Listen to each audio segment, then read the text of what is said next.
7 اکتوبر کا دن، یہ وہ دن ہے جب غاصب صہیونیوں کی فوج نے غزہ پر دھاوا بولا تھا۔ یہ صرف ایک فوجی کارروائی نہیں تھی، یہ ایک ایسی قیامت کی شروعات تھی جو ہر ایک کی زندگی کو بدل کر رکھ گئی۔ غزہ میں ہونے والے نقصانات کی تو ہر جگہ بات ہو رہی ہے، لیکن کیا آپ جانتے ہیں کہ اسرائیل کو اس جنگ کے نتیجے میں کیا کیا نقصان اٹھانا پڑا؟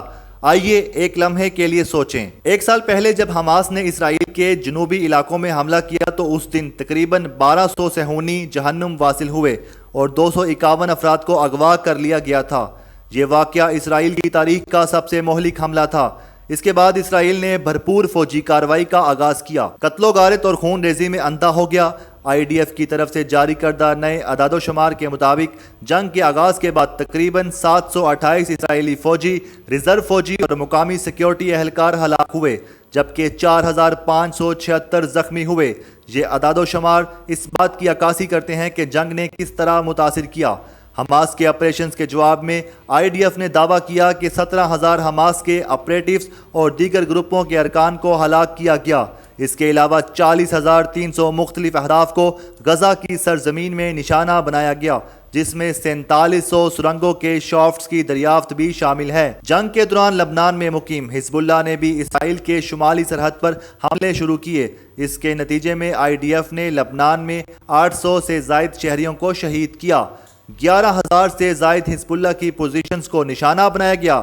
یہ اعداد و شمار اس بات کی عکاسی کرتے ہیں کہ یہ جنگ کتنا وسیع اور خوفناک تھی۔ اس جنگ کے دوران اسرائیل کی سرزمین پر 26,000 سے زائد راکٹ، میزائل اور ڈرونز داغے گئے۔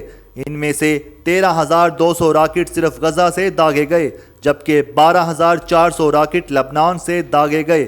ہر ایک دھماکے کے ساتھ لوگوں کے دلوں کی دھڑکن تیز ہو گئی، خوف کی ایک نئی لہر ان کے جسموں میں دوڑ گئی۔ آج اتنا سب کچھ ہونے کے بعد بھی اسرائیل کے تل ابیب کے کیفے اور بارز میں زندگی معمول کے مطابق چل رہی ہے، لیکن اس جنگ نے اسرائیل کی پوری قوم پر ایک سایہ ڈال دیا ہے۔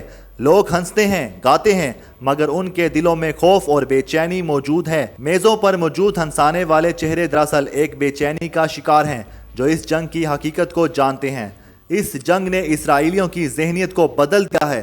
اکتوبر 7 کی رات کے حملے کے بعد لوگ خود کو محسوس نہیں کر رہے ہیں۔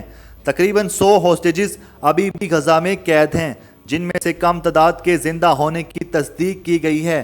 اس کے ساتھ ساتھ ایران اور حزب اللہ کی طرف سے داغے جانے والے میزائل، یمن سے آنے والے دھماکہ خیز ڈرونز اور دوسری دہشت گرد کارروائیاں لوگوں کو مسلسل خوف میں مبتلا رکھتی ہیں۔ یہ خوف اس رات کی یاد میں دفن ہے جب اکتوبر 7 کی رات کے حملے نے ہر چیز کو بدل دیا۔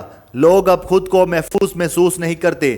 یہ احساس کہ ان کے پیارے ابھی بھی خطرے میں ہیں، ہر ایک کی رات کی نیند کو متاثر کرتا ہے۔